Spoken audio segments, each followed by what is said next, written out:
Yes. We hired professional divers. Dad! Oh. Dad! Yeah. Bumalik na po sila. I'll call you back. Fredo? Si Fredo? Nasa si Fredo? Hinanap ko namin Don Juan, pero Hindi namin siya nakita. Lumalim kami. Umabot kami ng mga 170, 180 feet. Naubusan na kami ng hangin. Kailangan namin pabalik para magpalit ng tangke. Wala pa rin si Fredo. Dad, nasa na si Kuya Fredo? Asan na siya napunta? Ano nang nangyari sa kanya, Dad?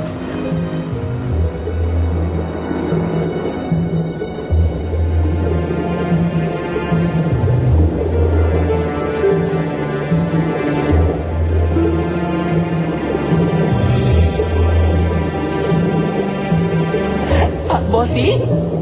Pati na ba yan? Humihinga pa. Buhay pa siya. Ito ba ang tagalupang kinalukuhan ng akin, si Dercula?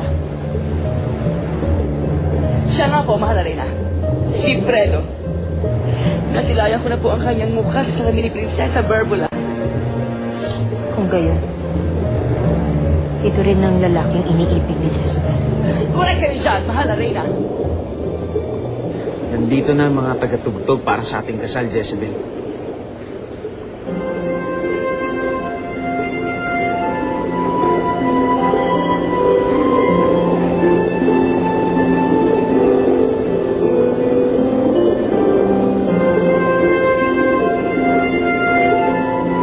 Magandang alon, mahal na rin Maaari ko pa po kayong tanongin? Oo naman, kung saan yan?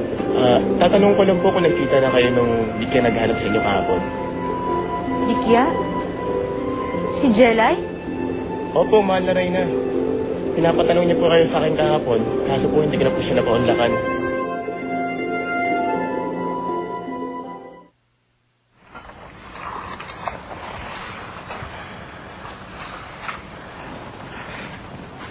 Paulo, subukan mo ulit.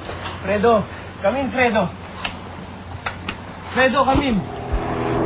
So, ako sa kanya. Nahanap ko na rin na matagal ko nang hinahanap. Nandiyan rin po siya? Hindi. Bakit? Gusto mo siya? Opo. Hello. Itong lalaking ito ang alas na hinahanap ko. Ang alas na maaari kong gamitin laban kay Jezebel. Hinahanap ako ni Jelay. Baka may kailangan siya sa akin, kailangan ko siya munang puntahan. Baka naman gusto ko lang niyang batiin, Jezebel, kaya huwag ka na lang muna umalis dahil marami pa tayong kailangang asikasuhin para sa ating kasal. Tingnan mo, napili ko na nga yung mga kanta na dapat nilang tugtugin para sa ating kasal. Ibig sabihin nakita kayo ni Jelay? Bakit hindi mo siya pinapasok?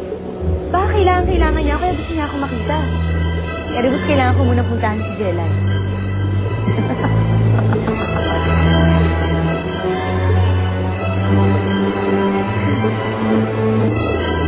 Bantayan mo siyang maigi. Babalik ako.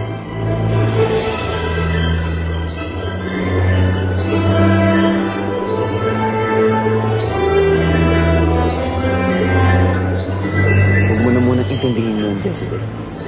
Saka na lang muna.